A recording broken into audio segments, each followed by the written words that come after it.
YouTube and Twitter. And Instagram.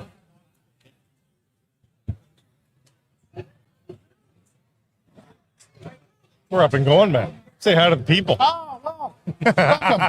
Hey, special Sekeres Price S&P live from Parq Casino, the official casino resort of the Vancouver Canucks. We're here at the BC Kitchen with a live pre-game show in advance of the Vancouver Canucks and Colorado Avalanche. Matt Sekeres alongside Blake Price, Jeff Paterson, our Canucks reporter, host of Rink-Wide Vancouver, Grace Busy, hitting switches, conducting things, inviting you down here to BC Kitchen if you're on your way to the game. It's a 7:40 face-off tonight against the Colorado Avalanche. Yeah, there's time. Yes, a special national television game. You get 15% off the game day menu here at BC Kitchen with your game ticket. And, of course, you're just steps away from Rogers Arena. The Vancouver Canucks on a 4-game winning streak heading into this one, the second of 9, the epic homestand at Rogers Arena. Game number 67, home game number 31, 14-2, 17-7.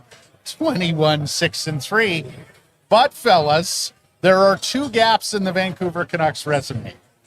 The Philadelphia Flyers, who have beaten them twice. That one doesn't make any sense. We can't avenge that one unless we all advance to the Stanley Cup final. Wouldn't that be something? And the Colorado Avalanche, the only other team and the only Western Conference team that the Canucks have not beaten in this sensational season of theirs. And, Blake, this is the last chance, right? Last one. And the Philly one makes no sense. Jeff, the Avalanche one makes a ton of sense. It's a hell of a club. They're scoring in their spare time right now. The Canuck defensive posture that we've been praising over the last 4 games, it is going to get tested tonight, isn't it? Yeah, both teams coming in on 4-game win streaks. So obviously, the Avs played last night in Calgary. We're down 2-1 and then went into turbo mode, video game mode in the second period, 5 goals. That allowed Nathan McKinnon to put his feet up, basically take his skates off in the third period. Season low in ice time for Nate Dogg there last night. So some good coaching by Jared Bednar. Didn't need more offense at the Saddle Dome, wanted to save up. But Nathan McKinnon had done his damage, had a couple of points to add to his league-leading total of 113. So Canucks have played the Avs tough twice, both games in Denver, but don't have anything to show for it. They want to play them tough again here, but get it across the finish line. Well, let's just spend a minute on Nathan McKinnon because he's your leader for the Hart Trophy as league MVP. You talked about 6 better than Kucherov. Jeff, it wasn't that long ago when that was the gap from Kucherov to McKinnon. He's gone blowing past the Tampa Bay Lightning winger. 39 points in his last 20 games, so he's effectively been a 2-point-per-game player for a quarter of the season. That season low, Jeff, 17:57 and just 3:09 in the third period as Bednar realized he's going to save his number 1 for this big showdown against Vancouver. It's got to be the MVP, huh? Yeah, he does. Some runway left, but stands now. He's a more perfect body type. I think Connor McDavid is a more skilled player, but I think Nathan McKinnon is a more perfect National Hockey League body type because he is so strong. And McDavid is just behind him in this regard, but I think McKinnon's just a little bit heavier, a little bit thicker, a little bit stronger. And, we're splitting hairs here, obviously, at the top, but McKinnon's season is something to behold. And the question will be, how do the Canucks contain them? And Jeff, I think you talked a little bit to the coach about this and heard the coach speak about JT Miller's role in this and how he might be able to be contained. Right, and we're talking about the fact that he likes strength down the middle. I wonder, with Vasily Podkolzin on the wing of Elias Lindholm, does that perhaps limit your ability to go into the matchup role with Lindholm with a raw rookie playing his 5th game of the season? I wonder if the same thing applies with Nils Höglander, who has been better at both ends of the ice. But I kind of feel like with Ilya Mikheyev now on that line with JT Miller and Brock Besser, that's probably the matchup line that they're going to try to get out there against McKinnon as much as they can. Now, how do you keep Nathan McKinnon in check?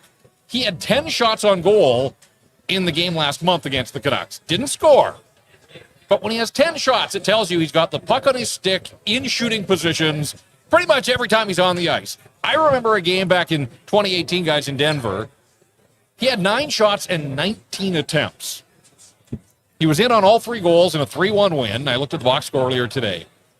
But that is what he can do. He had 14 shots against San Jose earlier this year. He had 10 he's had 10 against the Canucks twice. But here's the randomness of sport. He scored 8 goals in 25 games against the Canucks in his NHL career. His shooting percentage against Vancouver is the lowest of any team in the National Hockey League. Even Seattle, the new kids on the block, and Vegas, and some of those Eastern teams that he hasn't played that much against. For whatever reason, his 8 goals in 25 games, his shooting percentage is lower against the Canucks than it is against any other opponent. But a good stretch of goaltending here. And I think it was Markstrom for a long while, early in his career, and then Demko. So that does sort of stand to reason that that's the best explanation. I mean, but it also means the goalies here have risen to the occasion against him. Yes, and that is the challenge, obviously, for one Casey DeSmith tonight. Nikita Zadorov and a former teammate of Nathan McKinnon, so we take this with a grain of salt. He's had an up-close and personal look, but quote from this morning, he's the best player in the world. He's humming right now. If I were to build a team, I would build it around him because he's a winner. He's won the Stanley Cup, and just 2 years just ago. A little bit of context there, too. The question from Vancouver was, how do you stop guys like McDavid, like Matthews, like McKinnon? And that was his answer. So he was offered 3 of the best, if not the 3 best, and as he said, former teammate, maybe a little spillover from the Battle of Alberta and Zadorov's time in Calgary facing McDavid, but it felt like some shade. Now, Nikita Zadorov not afraid to state his opinions on a lot of topics. Yeah. If the Oilers have issues, they'll get one more crack at the Vancouver Canucks late in the season. We'll see if it's bulletin board material, if the game means anything. But I was in that scrum, and I don't think there was much doubt that there was a little shade thrown towards Connor McDavid. Well, and I would suspect that Nikita Zadorov is a chickpea pasta devotee because, of course, Nathan McKinnon demands that of his teammates, that healthy living, that healthy eating. We mentioned Casey DeSmith. Let's get into this a little bit deeper. He starts in place of Thatcher Demko. He makes 10 saves, just the 10 saves, Jeff, in 34 minutes against the Winnipeg Jets on Saturday as part of that 5-0 shutout. He's got points in 13 of 17 starts this season. But Blake, this is a new kettle of fish for Casey DeSmith because he's the man. He's going to have to take this starter's job and run with it. And it is funny, guys. We've all covered this game for a long, long time. And it is amazing what transformation happens when backup guy becomes starter guy. Sometimes it happens game 1. Sometimes it happens when, really, starter's gone for not 5 games, he's gone for 10 games. Okay, and then game 6, it starts to show its face. So that's going to be the question. Is DeSmith grizzled a veteran enough that becoming the guy for the 5 or 8 game stretch that he might have to, is that going to weigh on him in any way? We know in the sport it has on many a man. Is it going to for Casey DeSmith, Jeff? Because he's got experience. He's played a lot of games in the Pittsburgh Penguins organization. He's had seasons of 35 games and stuff, so he's had long stretches before. Is he the kind of guy that wilts under the pressure and wilts early? Because it's just, again, it's probably not that long a stretch. Is he going to wilt early under this pressure? I don't think so.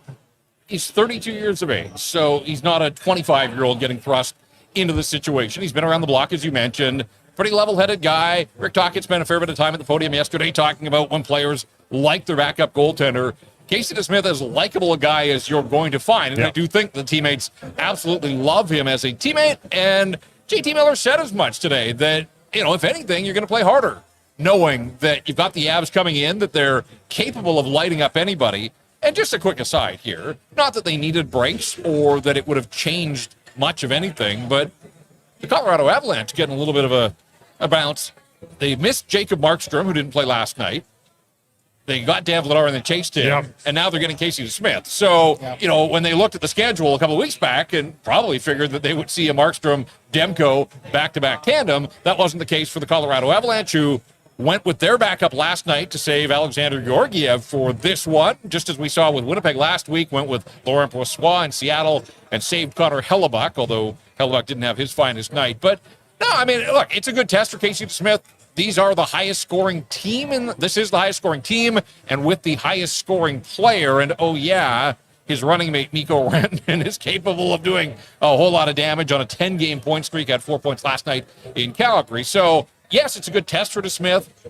I don't see it going sideways, but so much of that's going to be predicated on the play of the guys in front of and Casey DeSmith. Jeff, that's the best point here because the Canucks have been absolutely suffocating as a team defensive unit over the last little while. Just 3 goals given up in this 4-game losing streak. They're the 5th stingiest team in the National Hockey League in terms of goals against allowed per game. I want to get back to Georgiev in a second because there's an interesting development here tonight if Colorado were to win this hockey game.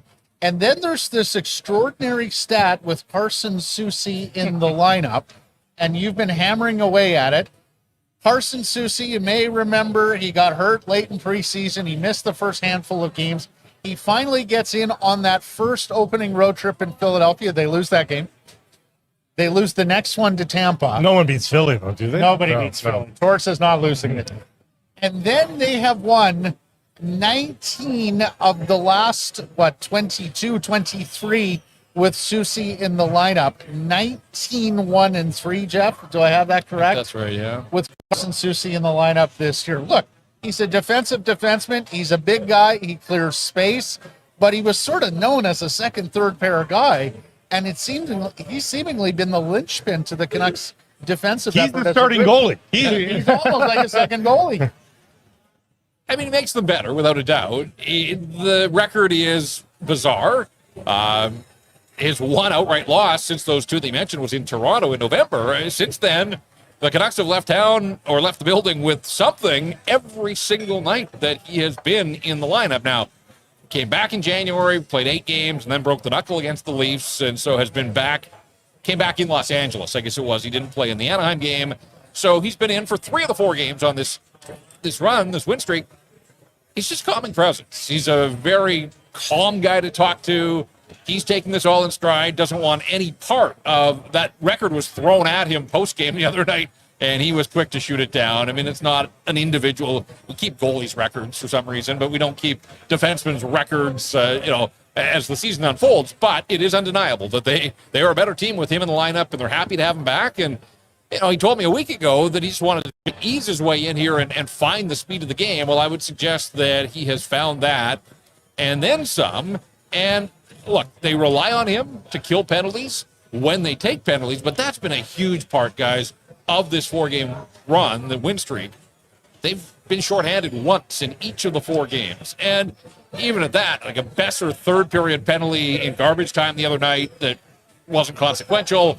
Garland got hosed on a call in Vegas last week where he basically just put his hand on Shea Theodore's shoulder. So the penalties that they're taking, not really even worthy of a call, but at that, they really have cut down on the stupid stick penalties that Rick talked about. Yeah. February was terrible. Yeah, I mean, they're the most penalized team in the National Hockey League, Yeah. and it just, you lean too much on too few guys in that role. You don't get to stretch your bench. You don't get guys involved. Players have to sit for long stretches. He's been able to roll lines. Man, they changed quickly the other night against Winnipeg. 30 seconds, get off, get some fresh legs out there, and they absolutely swarmed and overwhelmed the Winnipeg Jets. And we'll see if they can do that against Colorado in this one. Well, Colorado has not discriminated against the Pacific Division. We know they're 2-0 against Vancouver. And look, the San Jose Sharks are awful. Anaheim's not much better. But 15-3-1 against the Pacific Division. They're 2-2 on the second of a back-to-back, so they come in here feeling good about themselves off that blowout win in Calgary. We're at Parq Casino, the official casino resort of the Vancouver Canucks, a special Sekeres Price SNP Live pregame edition with Jeff Paterson here from Rink Wide Vancouver. If you are coming to the game tonight, come on down. BC Kitchen is our location, 15% off the game day menu with your game day ticket. We also have some terrific prizes to give away, including a beautiful Canucks jersey. We will make those draws a little later in the program. Guys, we're 16 minutes in, and I feel like we've buried the lead. This is the Norris Trophy showdown. Quinn Hughes versus Cale Makar, the 2 guys who are far and away been the best defensemen in the league this year. Hughes comes in tonight with 76 points. That's a career high, too. And saw you note that, Jeff. 71 points for Cale Makar, of course. He's the champ. The challenger has to knock him out, right? Not win on the scorecards. But how do we feel about watching these 2 sublime defensemen here tonight Blake and Quinn Hughes' chances to bring home a Norris trophy. An elusive Norris trophy in that the Vancouver Canucks have been plagued with a lack of superstar defensemen throughout the 50-year history until Quinn Hughes I think anytime they submitted a name, it'd just be like, you are not eligible. It's an automatic response on the email. Bounce back. I'll say this, and they wow us every night, both of these players.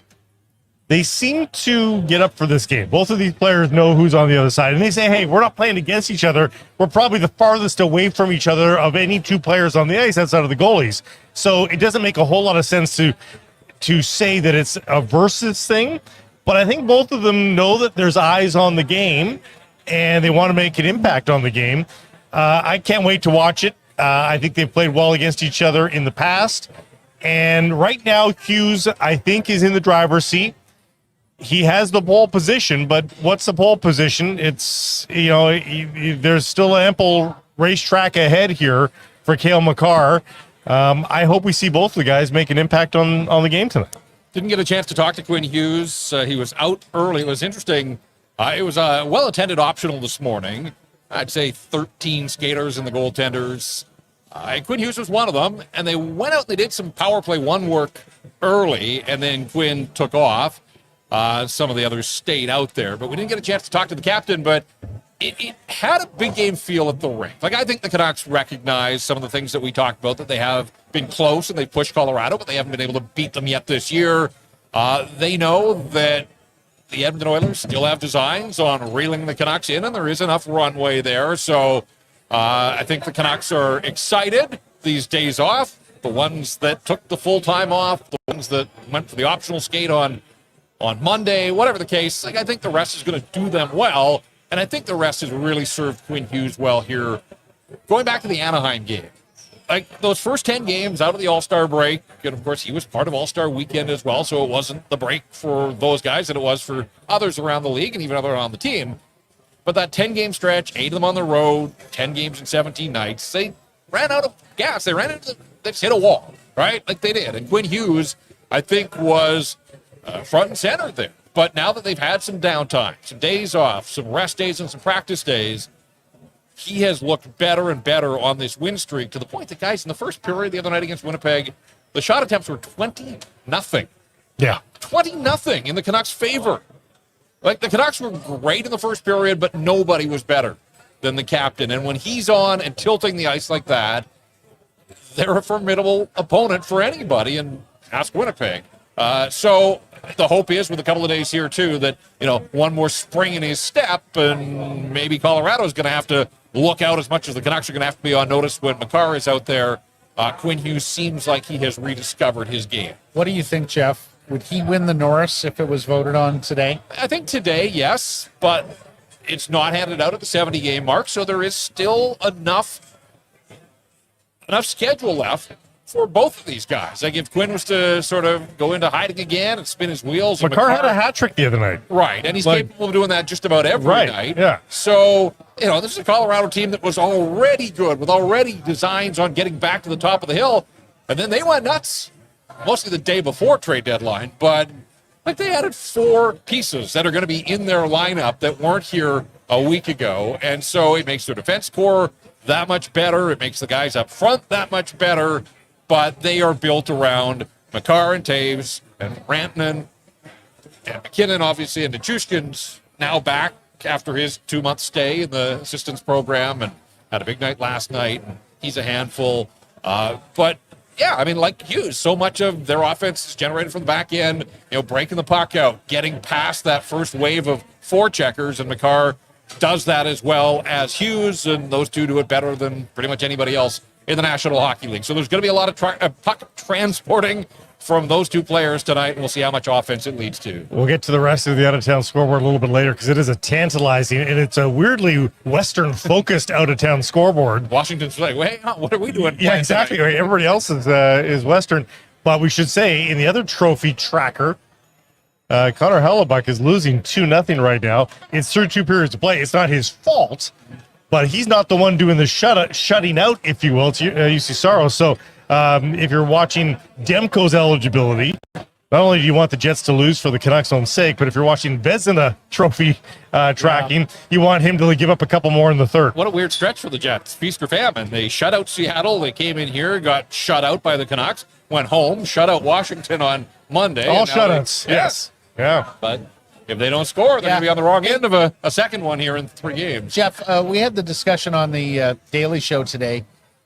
Do you think Hughes has to outpoint Makar, and do the Canucks have to outpoint the Colorado Avalanche to win the Norris? Would you worry about his candidacy if either of those things sways in the way of Makar?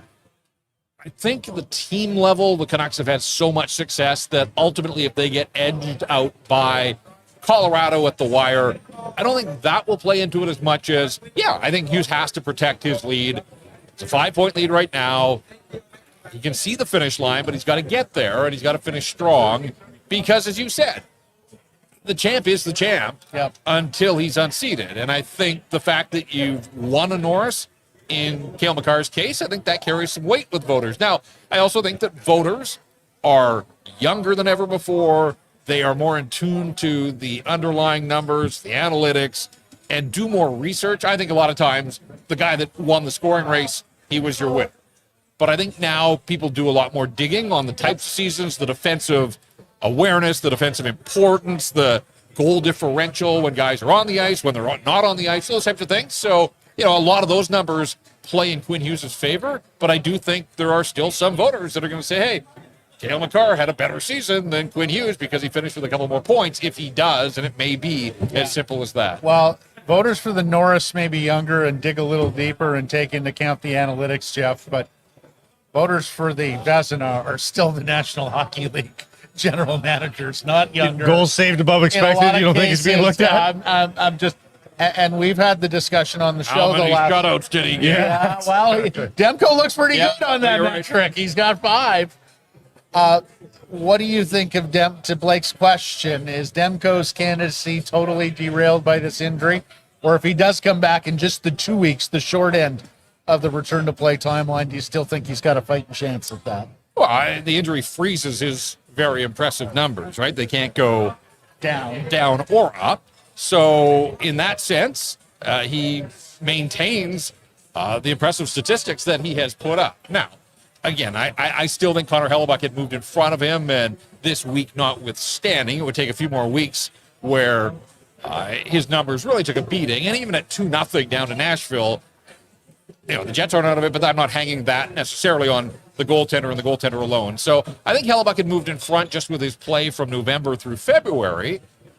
I think Thatcher Demko has absolutely earned a finalist. Like, I'd be shocked if he wasn't one of the finalists. Unquestionably. But I think it was going to be an uphill battle for him. But I mean, along the same lines as Cale Makar, I think he had taken a backseat to Hellebuyck. But, hey, if he had gone lights out over his final 10 or 12 starts or however many there were, he might have been able to give the voters something to think about. I want to believe that a lot of the GMs, if they're too busy or they don't care, that they lean on their goaltender coaches at the very least before they cast a ballot. But I'm sure there are some that just scribble down a name and away you go. But it's too bad because the form that he had was 3 straight 1-goal games that are shutout.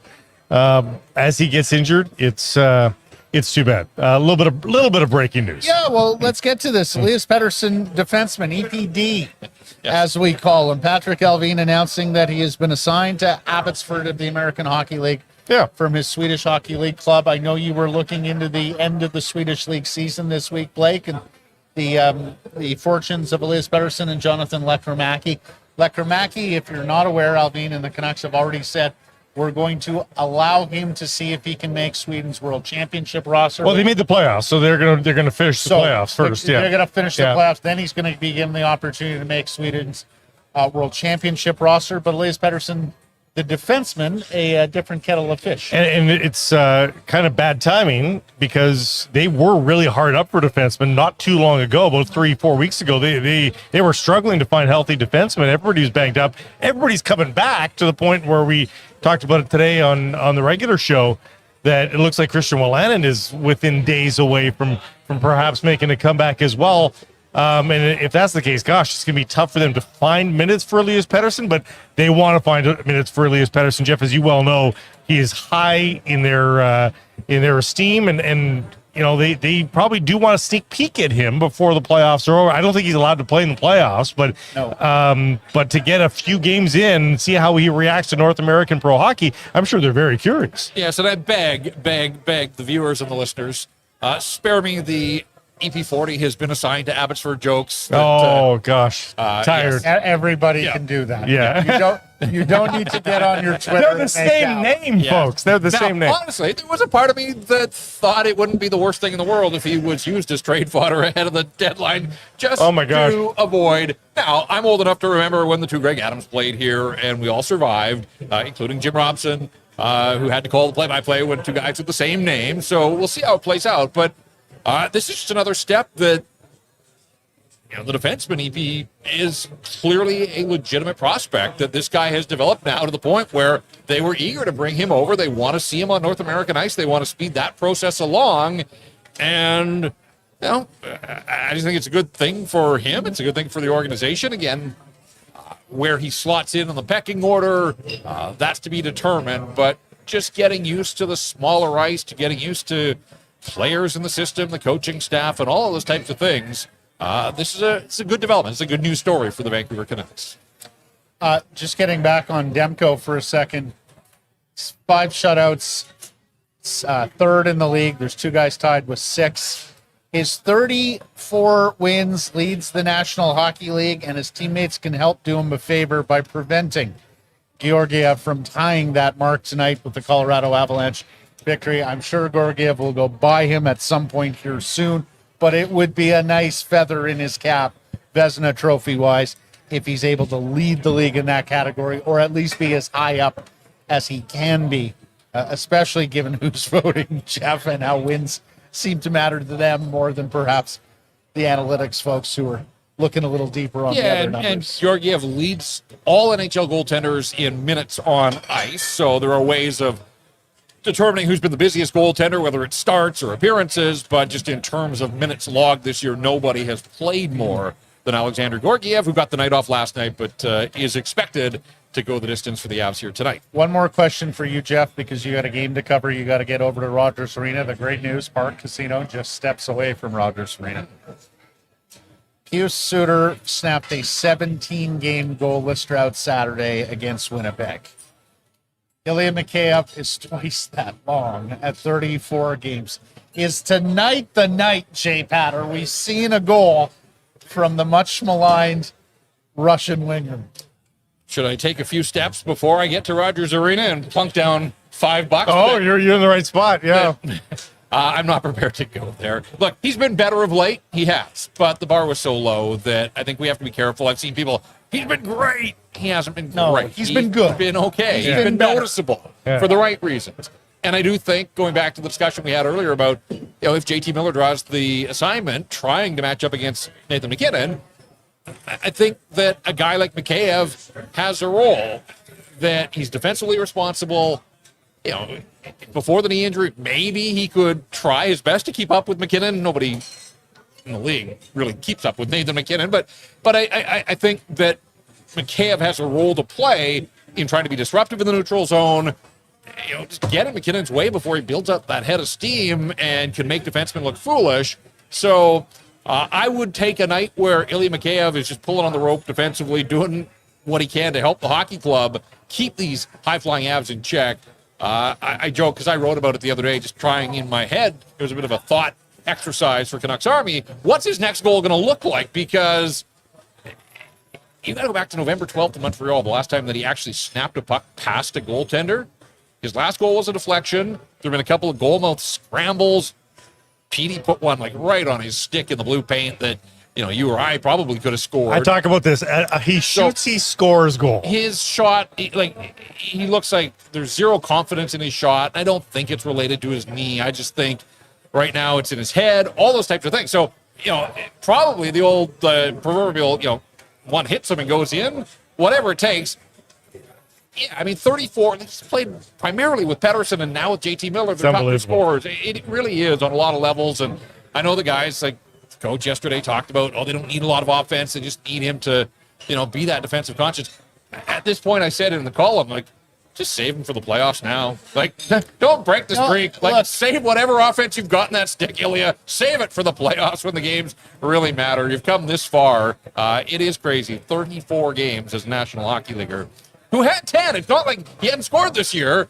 He got to 10 with that goal on December 17th. He got to 10 in 28 games. I know. He was kicking along. But that's the thing. We've seen this here. Unfortunately, guys, we've seen this from the likes of Curtis Lazar and Brendan Gaunce. Oh my God! Don't bring me back to Brendan Gaunce. The 70-game drought. Honestly, we've seen this, but there was no expectation there. Right. This is a $5 million or close to a $5 million player. Now, I didn't think PDG was going to score again this season, and now he's gone back-to-back, so it can happen. And Pius Suter with, he said 17. The last time Suter had scored, it was a hat-trick against St. Louis before the All-Star break, and then... he had some points, though. He didn't feel as absent, I think, in those 17 games. He makes those lines that he plays on, like, he doesn't hurt those guys. He's got enough offensive chops to hold his own. Yeah, Mikheyev, it's just been a wild ride here, and we'll see where it goes. But I'm not predicting that this is the end of the night. I will say, I am looking forward to seeing some of these additions on the Colorado Avalanche. When you were away, Blake, we did shows devoted to Brandon Duhaime. Thought that maybe he would wind up here. We were told by Frank that the Canucks were tabs on him. He winds up in Colorado. Sean Walker, Casey Middlestad, so Yakov Trenin, another sort of understated piece, but a guy that plays hard just about every night out. So Grady broke into programming with the Yakov Trenin trade. That's how big it was in Grady's mind. I've always just a guy that shows up and competes, and he's a detailed hockey player, as Barry Trotz likes them, and he'll be a detailed player for Jared Bednar. Plays with an edge. And the Colorado Avalanche. Grady Sass is a Yakov Trenin kind of producer. Truther. Yeah. He's got a Yakov. Can play in the middle, either wing. Can he play the middle? Are you sure? I think so. Right side D, everything. Put him in goal. Yeah, as a matter of fact, I flew down to Florida with one of his teammates for that at that draft, and he was telling me Yakov is going to be a player. 5-tool player. Yeah, hockey. There you go. Sadly, the guy beside me wasn't.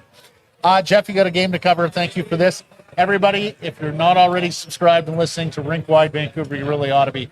The best post-game show in the business featuring this guy. And a cast of co-hosts. Who do you have tonight? I've got Harman Dial. Harman Dial of the Athletic and Canucks conversation. Thank you for this, Jeff. Good fun. Good fun. Mm-hmm. Jeff Paterson, our Canucks reporter. He joins us on Sekeres Price on Mondays and Fridays, typically, and is steering the ship on Rink Wide Vancouver after each and every game. And he's got, 16 more of those to go here in this season.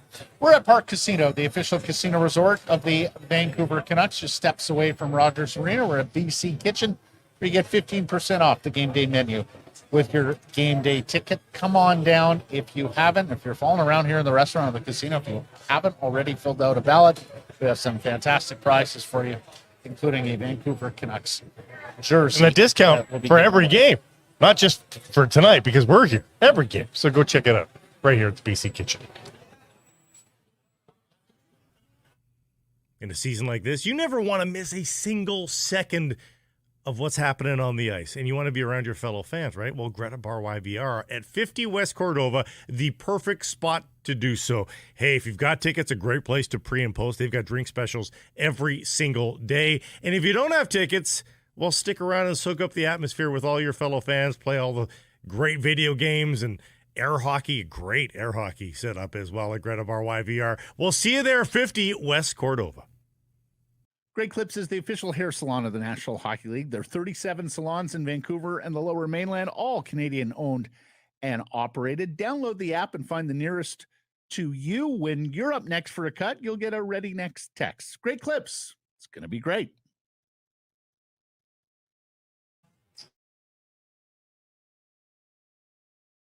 SNP Live Edition with Grady Sass, hitting switches, conducting things on the spot at Parq Casino, the official casino resort of the Vancouver Canucks. Was that two fingers, Pete? He was trying to get into the Trying to get in the frame. Yeah. Oh, poor guy's out of the frame now. Come join us at BC Kitchen, and a fantastic spot if you're going to hockey games for what's left of this regular season and the Stanley Cup playoffs, Blake Price. We're going to have Stanley Cup playoffs back in this city for the first time in 9 years. Matt, there used to be these seasons where we'd predict, I think the Canucks can get to 91 points this season. Guess what? Canucks have 91 points this season. Well, and they are 4 up on tonight's opponent, the Colorado Avalanche in the Western Conference. The Dallas Stars are right there too. In fact, 2 points back of Vancouver are those Dallas Stars. And Vancouver 3 points back of Florida for first in the National Hockey League. Vancouver also with a game in hand against the Dallas Stars. As we mentioned off the top of the show, this is your final crack at the Avalanche. Your final track to settle accounts and get a win against every team in the Western Conference. There are but 2 teams in the National Hockey League they haven't beaten, the Philadelphia Flyers, and they don't see them again, and these Colorado Avalanche. 0-2. Okay, get in on the... I say Mikheyev scores here tonight because I think he's playing with some pretty good players who are going to have the attention given who they're up against, and Nathan McKinnon and this fantastic Colorado Avalanche team, if not the line matching that we'll see with Miller, Besser, and Mikheyev against the McKinnon line. I'll say that he's just too overwhelmed. He needs to get in. I think he's not scoring until the Buffalo Montreal part of the homestand. Couple more games Against the weak sisters. Yeah, Gotcha. he needs a team where he can beat somebody wide. I don't think he's beaten anybody wide here on the When Colorado was the last Avalanche. time you beat somebody wide? Well, Because that's been the big story. Yeah. And look, there are some players for whom the ACL injury, it's going to take more than one season to come back to full speed. But I know you track the, what do they call them, NHL Edge stats, the speed component. Oh, he's and for nowhere a to be guy found. who came in billed as one of the best skaters in the National Hockey League. And the other thing is, he's not a little dash and dart jitterbug guy. This is a big, powerful man, or at least he was as a Toronto Maple Leaf. He, with the strong skating stripes, the first thing that jumped out when he joined the Canucks at training camp last year, until he got hurt, we haven't seen any of that. No, Sam Lafferty's well above him in those speed burst stats. So it's not in him. It's not an arrow he's got in the quiver right now. And, that's too bad, given, again, as we've talked about, the prominent ice time that he's getting. You'd hope that there'd be some opportunities to jump on some loose pucks, to be sprung free. You're playing with a guy with the vision like Leas Pon. You'd think he'd find you on a stretch pass, Started on the first line. Yeah. Yeah, with Leas Pon. He's still on the second line. And that maybe is, I think, the biggest frustration that Canucks fans have right now. Those who were frustrated with the trade deadline, the lack of additions, is, are you really going to roll with Ilya Mikheyev on this 34-game drought? It's crazy. In your top 6 or even in your top 9? I mean, the way he's going right now, it's hard to find room for him on any cup contender outside of maybe a fourth-line role. And I think Jeff brings up a really good point. And this Colorado Avalanche opponent tonight is fascinating on a couple of levels. Number one, well, a recent Stanley Cup champion. They hoisted the chalice 2 years ago.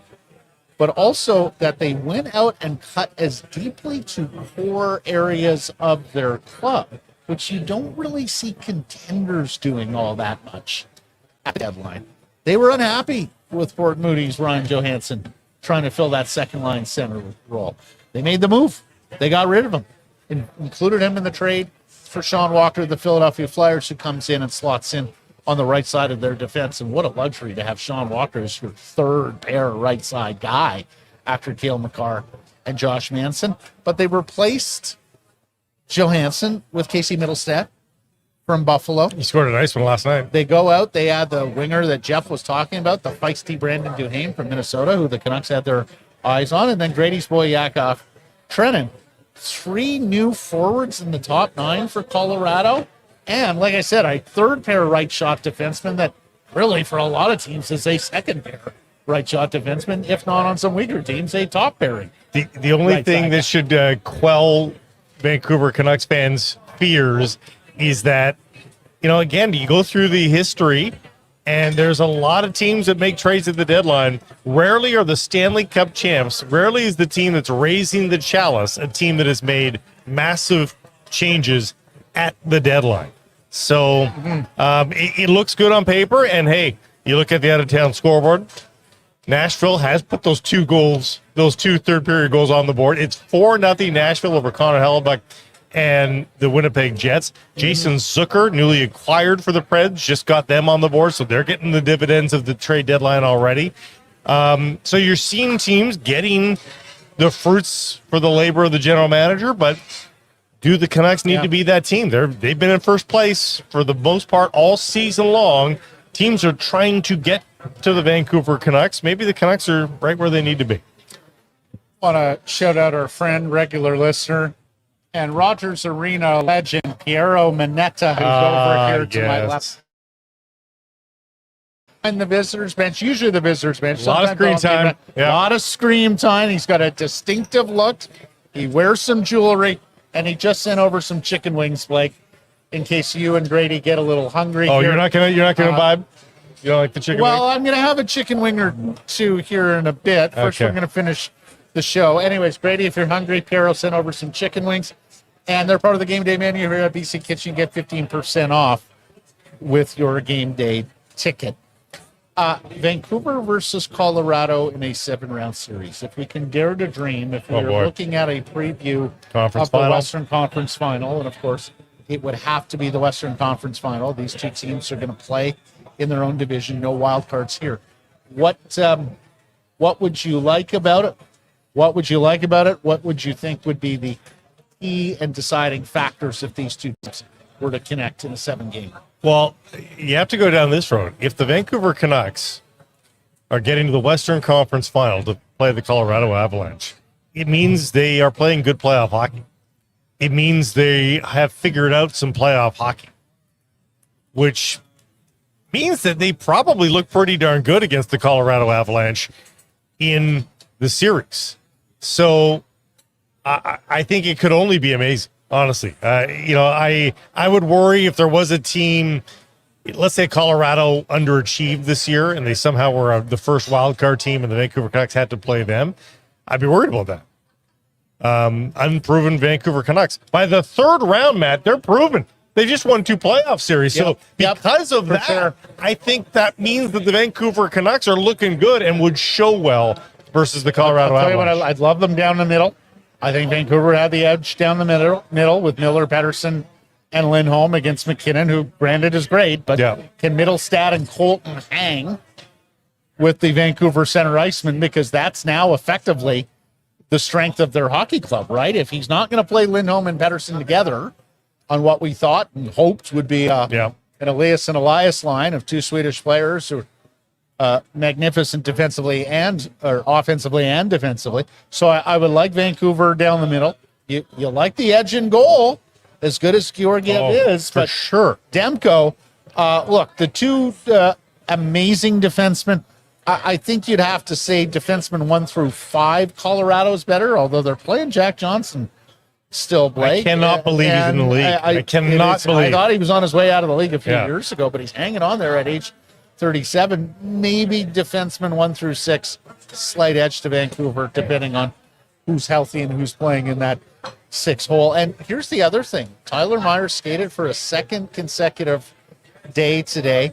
He is pretty close to coming back. In fact, we think he's going to be back Saturday against the Washington Capitals. So we're going to get a chance to see the Canucks with their 6 best defensemen here soon. Haven't had a lot of that. Yeah, touch on wood. Haven't had a lot of that because of the injuries to Carson Soucy. And of course, it's also going to mean, and we think this is likely going to be Carson Soucy, could change, but Carson Soucy is the left side defenseman who plays over on the right side as well. Yeah, I mean, that's the other part about the playoffs, right? Like, you can't replicate the intensity of the playoffs. The Canucks have got very big defensemen. What does Nikita Zadorov look like in the playoffs? Could be train wreck. Could be a revelation. I think it could go one of 2 ways. Tyler Myers. He has not had a whole lot of experience in the playoffs here with the Vancouver Canucks. Same thing. Could be train wreck. Could be a revelation, depending on how he ups his game. This is the last year guaranteed to be in a Vancouver Canucks uniform. He signed that deal probably with rosier futures ahead in his mind. He wants to end it well, I'm sure. Like, does he raise his physical game? He is rare to do it, but from time to time, remember, he is public enemy number 1 in Seattle for some God knows reason. They hate him in Seattle. They think he's too physical and dirty. And Canuck fans are going, what? So between Zadorov, Susie, Myers, what does it look like? Those three big guys, if they play a physical brand and yet still a good defensive brand of hockey, the Canucks defense could actually get better in the playoffs because everybody raises their level. But the big man can shine when the whistles do go away, and they do go away a little bit, particularly second round on. Well, we'll see. And that's the other point I was going to make, that if you take a look at Colorado team building, and granted they still had some size on their club prior to the trade deadline. Josh Manson, Jack Johnson are big boys on defense. Needless to say that McKinnon and Rantanen and Nichushkin are a handful, but they went out and they didn't necessarily get the hefty, weighty players. I mean, the Middlestead and Trennan are 200-pound, Duane 200-pound players, but Middlestead was the first can't do a pull-up guy, so I don't think anybody's intimidated by that. Yeah, Walker's a smallish defenseman. He's just under 6 feet, just under 200 pounds. I mean, Vegas is out here adding redwoods. Vancouver made a concerted effort to go and get size on defense, effectively the Vegas model, kind of the St. Louis model from beforehand, if you remember Petrangelo and Parayko when they were all in St. Louis winning that cup. You know, Colorado stands out a little bit. Colorado may have to do it more with skill and with speed. And as we saw with the Canucks in 2011, banking on those whistles and power plays in the playoffs, that can ultimately often be an undoing. See, I was waiting for the napkins here. You don't go digging into the chicken wings, folks, unless you have the napkin, particularly when you're live on YouTube. Chance to be a really messy scene here. We got our napkins ready. I thought you were just hoarding them. No, what do you mean? I put them in front of Blake and you. They look absolutely gorgeous. They've got the rare. Are those house made? They've got the rare trifecta of superstars that are big, though. Like now, Rantanen, Nichushkin, and McKinnon. Yes. Are all massive. Yes. So bigger than the Canucks clutch uniforms. Yeah. Mm-hmm. So they've got that going for them, even if their defense is not necessarily redwood, as you say. Mm-hmm. It is a 7:40 puck drop at Rogers Arena. It's the late game, nationally televised this evening. So it will say 7:30. It is 7:40 puck drop midweek game here at Rogers Arena. You got something? I just wanted to update on the out-of-town scoreboard because I said it's all Western Conference. The LA Kings down 3-0 to the St. Louis Blues, who are running on fumes, really. Not mathematically running on fumes, because we've talked about this when the Canucks were terrible. Even the terrible teams, it takes till really the second last week of the season fully mathematically eliminated. But in reality, the Blues need to go on a winning streak. They're up 3-0 on the LA Kings. That's a big, big win for them. And for anybody that's cheering for the Golden Knights to escape the wild card and go toe-to-toe with the Oilers, which, hey, everybody hates the way the Kings play. For the Canucks to wait as long as they have to host a playoff game and for it to be against the freaking LA Kings, that would be murder to watch. But I think you would probably be better off grinding through a non-entertaining series like that than to take the Golden Knights in the teeth. And it'd be better for them. So the Golden Knights play later tonight. Or sorry, they don't play tonight. I'm thinking of the Oilers playing later tonight versus the Capitals, which is intriguing in its own right. Because the Capitals are on fumes. Capitals and Blues are kind of in the same spot as UC Soros continues to stand on his head right now. Still 4-0 for the Winnipeg Jets. But the Blues, they need this 2 points. They're not dead yet. And the LA Kings will sink just a little bit. I would feel very good about Vancouver's chances in an opening round playoff series against LA or Nashville. Just in terms of winning, yeah. I would be terrified of Vegas. Yeah, for sure. Especially if they get If they get healthy, back in game one. I mean, that's the defending Stanley Cup champion. They know how to win. They got incredible depth through the lineup now after a massive trade deadline in adding those three monsters, Thomas Hertl, Anthony Mantha. Mark Stone wears a cape in the playoffs. He just does. Well, Mark Stone might be the best all-around winger in the game. Yeah. Can't skate a lick, but somehow, some way. And a man of the moment. He sure is. Extraordinary. And, of course, Aiden Hill, the goaltender, who's got some British Columbia roots, he's coming off a sensational performance now. Thatcher Demko has played in the Stanley Cup playoffs. It was in the bubble in Edmonton, relieving Jacob Markstrom, stood on his head against Vegas. It's a different animal when you're going into visiting Barnes with 18,000 rabid fans. And that's a screaming great at the top. cauldron. And I'm not saying I don't want to see the It Canucks is. face the Golden Knights, because I think the second round of the Pacific Division playoffs will be extraordinary if the Canucks can win in the opening round. If it's against the Oilers or the Golden Knights, Matt, holy cow, would that be Well, fun? there's almost a part of me, Blake, that wonders whether would you prefer Edmonton, given the success you have against them, given They're their a different team goaltender now. in defense. They're a different team I now. know I know, Yeah. but given their goaltender in defense, I think I'd sooner play Edmonton. And I'm not sure I would have answered that earlier in the season. Maybe I'm too influenced by the Vegas Golden Knights trade deadline moves, but I'd almost rather see Edmonton than I'd see Vegas in the second round. And as for Nashville and Saros, you're right, standing on his head. And good thing they didn't trade him, right? He was rumors. I'd feel good about playing that Nashville. They just don't have the game breakers. They would need to rely so heavily on their goaltender. And look, their defense core is good, but I don't think it's great. With the Kings, a lot of the same thing applies. I don't really think they have game breakers. Defense core is good beyond the number one, Yossi in Nashville and Doughty in LA, but I just wouldn't believe in the Kings goaltending as I might the Nashville goaltending. To wind this back to tonight, it's why games like tonight matter, because if the Golden Knights should scuffle a little bit, you need to know that you can beat good teams. And the Golden Knights are a very good team. I don't know if they're as good as the Colorado Avalanche, but they're a very good team. And you need to practice taking on great teams and how to support superstars and getting a win versus the Colorado Avalanche again to them, more so to the rest of the league. And we can beat good teams. We can beat the highly skilled, experienced teams. The fine folks on YouTube are asking, are we going to see Sekeres put back a chicken wing on the live stream? Say, That's Grady not Sass, I have the talent for you here, okay? I have your bone plate. How about you do us the honors The bone and start off with a chicken wing here, courtesy of BC Kitchen and our friend Pierre. Now, if you guys would only slide over a bit, maybe I can Those have wings some don't stand. frames. As soon as we're off the air, those wings don't stand a chance. Not a No, chance. they're absolutely dead. But Grady, No if one you wants to slide- eat somebody else eat wings. Move on over, Blake. Grady Sass is going to eat a chicken wing to placate the masses. Really? This is on the you. thing. Oh, this is going to happen. Yeah, The absolutely. people are asking for it. Absolutely. Absolutely. And Grady, you don't know, he's like a yard sale.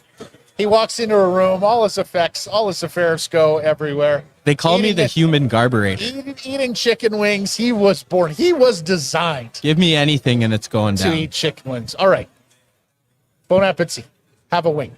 We're at Parq Casino, the official casino resort of the Vancouver Canucks. We're at BC Kitchen, where you get 15% off the game day menu with your game day ticket. We are just steps away from Rogers Arena. This is a fantastic place to hit up pregame. Tons of Canucks jerseys in here.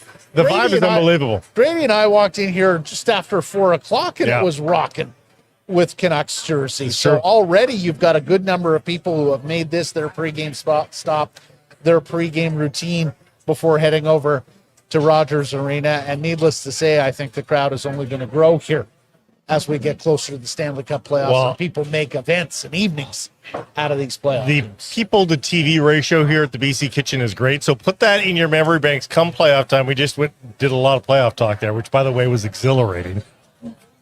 we haven't had a whole lot on Well, Sekeres Price has been around for a long time. Yes. We have not had a lot of playoff talk, so it's exhilarating to do so.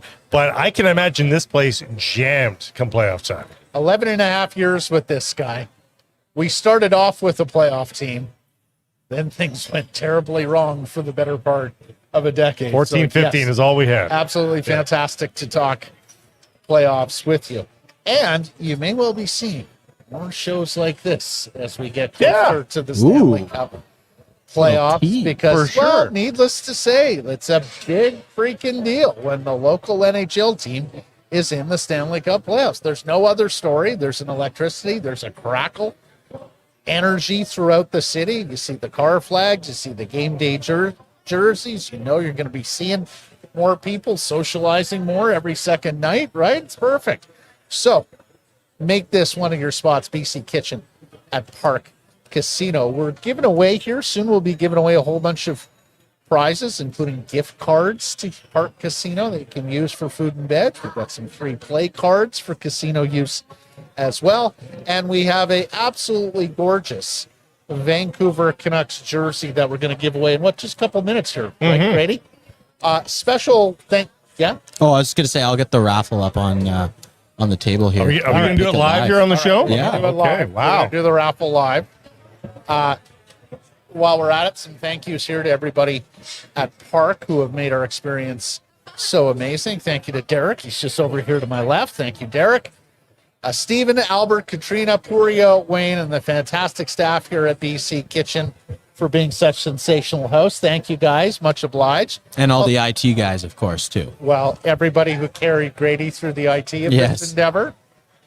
Also, shout out to some Sekeres Price listeners, attendees here at BC Kitchen. I wasn't able to get to everybody. You know, I like to work the room. Like, I wasn't able to get to everybody. He does. Because we did have to put the headsets on. Should we and bring start Piero on? broadcasting.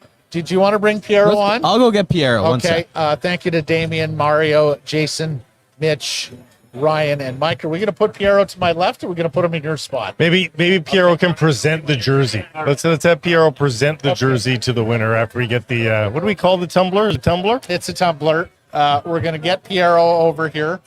If you don't know Piero, you probably know Piero. Yeah. There are That's what very you'll few say. people. Yeah. Piero, so we're going to get Piero to sit on up here. Grady, I sure hope he's going to be in frame. He doesn't have headphones, so we'll have to speak loudly so that he can hear us. All right, so Piero is going to step in here. This is the Rogers Arena legend. 20 years he's had the tickets behind the visitors bench. Everybody knows this guy's mug. They've watched his children grow up. Francesco once upon a time with the headsets, Piero, and now he's all grown up. Now he's going to games on his own with his own friends, huh? Exactly. He's at that age now, right? So he wanted to come tonight, see you guys tonight. Yep. But he had a midterm at BCIT, and I thought school was more important. Oh, so look at good dad. And it was also then an excuse for Piero to bring all his buddies to the game tonight. Exactly, not have to exactly. take care of the How children. many games have you missed this year? Well, I would say maybe 5 to 7, maybe. Okay. Yeah. Is that on the high end for you, or really? No, Really, but it's all right, average. yeah. Okay. I donated a few tickets to Yeah. schools and stuff, but yeah, it's all good. Yeah, good. I think from here on in, I think It's a big one now. Yeah. You Yeah. donated some tickets to Sekeres Price this year. So we thank you. I know we got a lot thank of- you for that. A lot of airtime. You guys Okay, are if we can get Derek to bring the tumbler over here, and Piero is going to do us the honors. Piero may win himself, actually, here. Is he entered? Are you Yeah. in the draw? Then we know it's fixed. Yeah. Yeah, okay. Cold envelope. Patrick Ewing. I got to pull your name up. Yeah. All right, here we go. All right, mix it all up. This is for the grand prize, the Canucks jersey, right here. Want me to open it up? Very nice. It's live, Right. so there's no fixing. The winner, Piero. Who you got? Into the microphone, sir. Danielle Frigo. Congratulations, Danielle. Danielle Frigo. Frigo. Celebration in the back. Come on down, Speech. Danielle. Get your jersey. Congratulations. That's great stuff. Here you go, Danielle. Congratulations. There you go. Say hi to the Congratulations. folks here on One size on fits all. YouTube. All right, thank you for that, Derek. Much obliged. Piero, great to see you. Okay, Thank you, guys. Have a great game. Enjoy the Have fun, man. Enjoy your the chicken game. there. Thank you. See you. Thanks for Thank the you donation. chicken wing. Guys. The only thing we have to do now, Grady, is somebody's got to eat a chicken wing on site, right? Oh gosh, All we don't right. need to subject anybody to that. I don't think. Well, hey, what can I say? Thank you to everybody here at BC Kitchen and at Parq Casino, the official casino resort of the Vancouver Canucks. A great spot to be pre-game, steps away from Rogers Arena. I'm gonna And, turn down the mic at least. Cheers. Now Cheers. it's chicken wing time. Enjoy the game, Thanks everybody. for listening. Thanks for tuning in, everybody. Thanks for watching, folks. Yeah.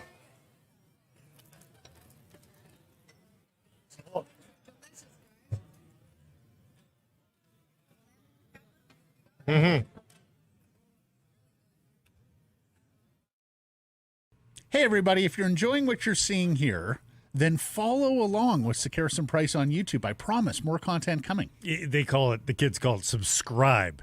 on YouTube. Well, how about liking it? Do that as well. Smash it right now.